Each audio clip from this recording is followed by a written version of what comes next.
All right, team, video number 2. This is just a little bit of the pre-lab talk. So in this lab, you are going to pick out an unknown. It has a numerical code on it, and that is so I know what ions are in your unknown. Try to pick one that has a fair amount left in it. In that solution, there are 3 cations and only 3, and they could be silver, lead, manganese, iron, ammonium, or aluminum.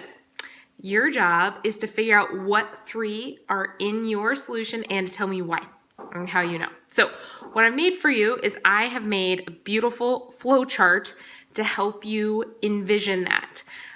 The flow chart is not perfect on its own just because you might not have quite enough chemistry packed away into your brain to understand. So if you're looking at one of the steps, one of the branches, read the procedure because it'll actually tell you what that means. So like an example is procedure 1 is to add that NaOH, that sodium hydroxide, and you're going to produce that little box, it says NH3G. So you would produce ammonia gas. That doesn't necessarily tell you what ion you're looking for in there, but if you read in the procedure, you figure out that that's a test for ammonium ion. So if you don't produce that ammonia gas, then you don't have ammonium ion, and if you do produce that gas, then that is a confirmation test for ammonium ion. Whoa, that sounds really intense. And this is an intense lab, but you have the flow chart, you have the procedures, you have Mrs. Booker, and you have each other. So I think you're going to do fine, okay? To help you with this, you are going to actually do a little pre-lab where I give you some student data that maybe isn't totally complete, and you try and figure out what ions they might have confirmed they have before you go into the lab. I think it'll help you kind of read through the procedure, read through how to use the flow chart. The best thing about this lab is if you mess something up, you can always go back and do it again, and nothing really takes a long time. So if you mess something up or need to retry, no big deal, just do it. And what else am I trying to say? Oh, I gotta tell you about the stuff in the lab. So in the back corner, if you're watching this, I don't know, I think it's gonna be that direction, but my mind isn't working this morning. There are centrifuges. With the centrifuges, you have to have your hair tied back because they spin really fast and you don't want your hair in there. You also have to let them completely slow down before you reach into them or you're gonna have a problem. They're also kind of like planes. Like if you don't have a totally full plane, they don't put everybody on one side. That would be bad. That's unbalanced.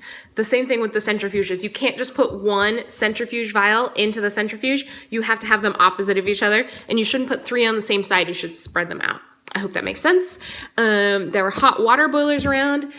You can't use tap water for the DI or distilled water steps. You have to use the distilled water. It's in jugs. There's one on each side of the lab. Let me see, I have a list of what I'm supposed to tell you. Please put your stuff in the waste containers because we don't want lead going down the drain. Ooh, and the other thing, with the you're gonna be using a lot of droppers. Please don't, everybody wants to just hold it and tip it back, but then the hydrochloric acid, the sodium hydroxide, the stuff that will hurt you drips into the lid, right? Into the little squeezy bulb, and that's how those things get messed up. So if you're gonna use a dropper, just keep it straight up and down. Don't tip it back. I think that's it. You're gonna get your handouts now. I want you to read over them, just go slow, and you are going to be fine. A couple of the other points, when you look at the flow chart that you're about to see, there are a couple cool things on it.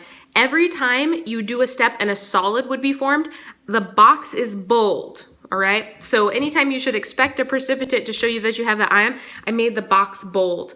And you're not necessarily gonna do everything in numerical order. You're gonna follow what is appropriate to confirm for your ions.